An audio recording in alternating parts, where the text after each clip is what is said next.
Okay, so some Six Nations news. We're going to go, nation by nation. So starting with England, Marcus Smith last week he got released from the England squad to go and play with Harlequins, and George Ford was called up to the squad for training.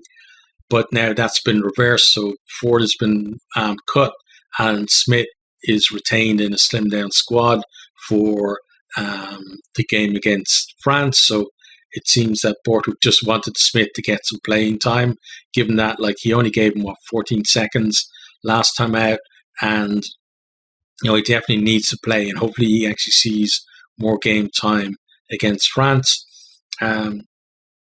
Also, Ollie Chesham, he's just been talking about expecting a very physical battle against the French. Chesham himself, I think he's had a pretty good Six Nations so far. They've had a lot of different partners in there with Itoje in the second row, but I think he's looked really good. This Six Nations. So hopefully that is kind of going to be a settled partnership there now, himself and Itoje, rather than all this kind of chopping and changing that they were doing previously. And I think it was hard for them to get kind of a settled team because guys are coming in and out like that. But yeah, he's very right about the physical prowess of the French. It is going to be a big, tough battle for them. But I think England have that, especially compared to any of the other Six Nations team. They just have that natural physicality that maybe other the smaller nations likes of Ireland, Scotland, Wales, and Italy kind of lack. Given their playing numbers, I think. But also, you got to be careful with the French. You can't just think that stand up to them physically and you're okay. They've got a lot of subtlety to their game as well, so you've got to deal with that too. But I do think that the English might actually, give them a closer game than a lot of people are thinking. In terms of then Owen Farrell as well, so he's been kicking at 47% so far in the Six Nations, which is obviously not normal for him. He's normally right up there, and being a solid kicker is part of what you think of when you think of Owen Farrell. So he's got some help from Johnny Wilkinson, who has kind of a deal. He had it under Jones, and now the same under Borthwick, where he'll come in to help now and again. He's not one of the coaches, but they can still call on him. So Farrell was just talking about, he's helped him try and get in that kind of right mindset to approach kicks with confidence. So we'll see whether that's going to bear fruit against the French, and maybe he's going to kick an important kick in that game as well, and maybe surprise a few people. On to France themselves then. Anthony Delange, he had to go off with a knee injury against the Scottish. He had an operation this week. He's obviously out of the rest of the Six Nations, but he's also without for the Rugby World Cup. He would be a big loss for them. He's a fantastic player, but also a big loss for the tournament as well if he misses the Rugby World Cup. And I'm of the opinion that I want to see all the top players from every nation there. I don't care whether they're going to be rivals to Ireland or anything like that. You want to see the best players at the Rugby World Cups. You don't want to see guys missing out, especially when a lot of players, some players will be very lucky to get to one Rugby World Cup, and maybe others will get to maybe 2 or 3, or at the very most maybe 4 in their career. 4 would be very exceptional, I think. But yeah, you don't want to see a player missing out like that. So hopefully he's back by then. Also, some wider squad news. So hooker Pietro Mauvaka and scrum half Maxime Luca have both been called up. They missed the first 3 rounds due to injury, so they are back in contention now for selection. Mohamed House, he got himself a 4-week ban for his stupid red card against Scotland.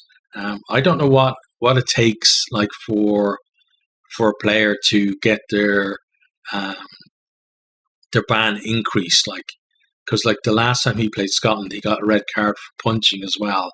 But apparently it was starting at 6 weeks and got reduced because he conducted himself well in the disciplinary hearing, and also he admitted his guilt as well. So he got 2 weeks off for that, but no increase for previous records. So I honestly don't know what a player needs to do to actually ever get an increase in their ban, but he misses the rest of the Six Nations.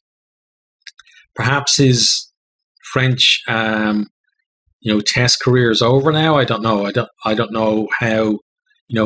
I'd say if he was Irish, it'd be very hard for him to get back into another Ireland squad. There'd be big outcry for him. I think to miss, but I don't know about in France whether the same thing's going to happen there. But we'll see. Watch your space, I guess, on that. Next, then we have news kind of for next year's tournament. So Stade de France won't be available because Paris are hosting the Olympics. So it'll be kind of, I guess, they'll be getting it ready for whatever is going to happen there during the Olympics. So it means that wherever they're playing, it's not going to be there. It's not confirmed where they will play yet. They possibly could, move around.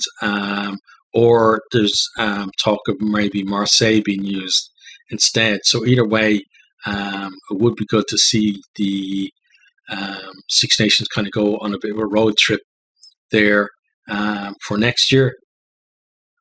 Then also this week, Paul Willemse has been talking about Maro Itoje. Says that he thinks Itoje plays more like a loose forward than a second row, but he's kind of in a complimentary way, saying that he does a lot more work than you'd normally see a second row do, and he's actually been, from watching him, been picking things up to put into his own game. So it's kind of nice to see players talking about each other in that way, how they kind of admire each other. So fairly nice there. France, they probably. I wouldn't say that they're expecting to win against England, but they certainly will be confident going into that game, especially since that Ireland loss is the only one in 15 tests or something, right, that they lost. So again, a very exciting game coming up the weekend. Next time we have Ireland. So we have Nick Timoney and Kieran Frawley were both called up into the squad. So Timoney played for Ulster, right? And Frawley played fullback for Leinster as well in the last round of the URC. So both of them are called up. I'm not expecting either of them, honestly, to feature. I think they're just going to, they want them in there training with the wider squad.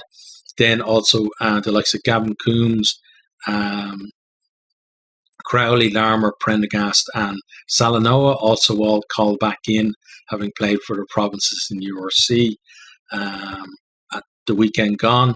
So again, not expecting any of them really to feature. I'd say the closest of those to the 23 would probably be Coombs, but that would be with an injury to maybe the likes of Conan or Peter O'Mahony maybe. Giving him an opportunity there, but at the moment, probably wouldn't see any of those forcing their way into 23 yet. And then there's a lot of competition coming back into 23 now because you have the likes of Tyke Furlong, Jameson Gibson Park, Johnny Sexton, Robbie Henshaw, and Gary Ringrose should all be available. Possibly Keane Healy as well for selection. So you might see maybe. Depending on how fit these guys are, but you could see maybe Bundy Aki missing out because I don't think McCloskey really shouldn't be dropped from 12 at the minute because he's had a fantastic Six Nations. So could be McCloskey and Ringrose maybe starting in the centres, and Henshaw will take to 23. But it's all kind of speculation now, is to see when the team comes out whether all of those players really are, fully fit to play. Some of them might be left for another week. Okay, on to Italy next. Not much in the way of news from them, but there is a big piece of news, which is Ange Capuozzo was out of the rest of the tournament with his shoulder injury. Real pity like that. He is out. Been a fantastic player, obviously, last year and this year as well. Continue on that form. Great to see that, because we see a lot of these things where a new player comes on the scene. He has a fantastic first season. Then second season syndrome means that, people, teams deal with him because they're aware of what he's capable of. But Capuozzo still have had great impact for Italy. We'll see now how to go about like moving players around. Like like Bruno has moved a bit about around the back line already, so they might just switch players around, and then it's a case of who gets the spot into 23, and maybe it's going to be the next Capuozzo who gets to come in and impress as well there. Also, Michel Lamuro, the captain of Italy, he's just been talking about how people stopping in the streets, and they've been thanking him for the exciting rugby Italy have been playing. And it seems like that this Italy team really are beginning to capture the public's imagination over there. It's got to be good for the game like that, if rugby can really catch on over in Italy. There is a dedicated fan base there for it, but if it could get kind of to the wider public as well, I think that would have a huge impact on Italian rugby going forward as well, and hopefully we see them going from strength to strength. Next, then we have Scotland. So Gilchrist is out for the rest of the Six Nations. He got 3-game ban for his red card in Paris. Again, it's another one where it was reduced from the starting one. His was more of a kind of a tackling thing, but you can see why. Like, I have to say, I'm all for like red cards for high hits. I understand what they're trying to get at with that, like protecting the players in the long term, etc. So, sometimes in a game, you kind of maybe heat of the moment, think, oh no, that shouldn't be a red card or whatever. But when you think about it, I think it's fair. But not kind of dirty play from him, not the way that Howes was. Next, then, also Simon Bergen, Scott Cummings, Rory Darge, and Stafford McDowell have all been added to the squad. So they're kind of competing for possible positions against Ireland. I'd say maybe Darge possibly has the best chance of any of those. McDowell would actually be making his Scotland debut if he did feature. And also Josh Bayliss has been released back to his club. He was in the wider squad, but I don't think he played actually this Six Nations. And then also just George Turner, he says that it would be this Scotland's teams, not Scotland Rugby's, but this Scottish team's biggest victory if they can beat Ireland. And he's relishing the ultimate test. And that's a player that's had a fantastic tournament as well. He's really been, I think, probably the standout hooker so far. This Six Nations just seems to be everywhere for them. On to Wales then. Alex Cuthbert is out of the rest of the Six Nations with a leg injury. So I think he picked it up in the second round, didn't feature against England, and then now it's been confirmed that he won't be available for the rest of the Six Nations. Also, Gareth Thomas and Owen Williams, they may be fit to play Italy. Gatland's kind of indicating that he thinks they will be ready for it. Both of them went off injured against England. I think Thomas was a back spasm and Williams was a hip injury. So hopefully both of those recover and they're in the mix for the game against Italy.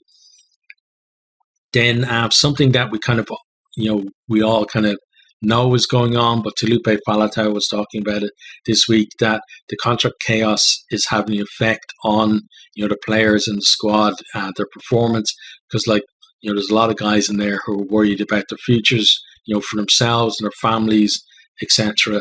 And it's really not a good situation there in Wales at the minute. The WRU, they're taking steps, but they really need to almost revolutionize things in there, and they're trying to do that. They have said that there's a plan to modernize this board, basically with more independent directors, so less power for the clubs.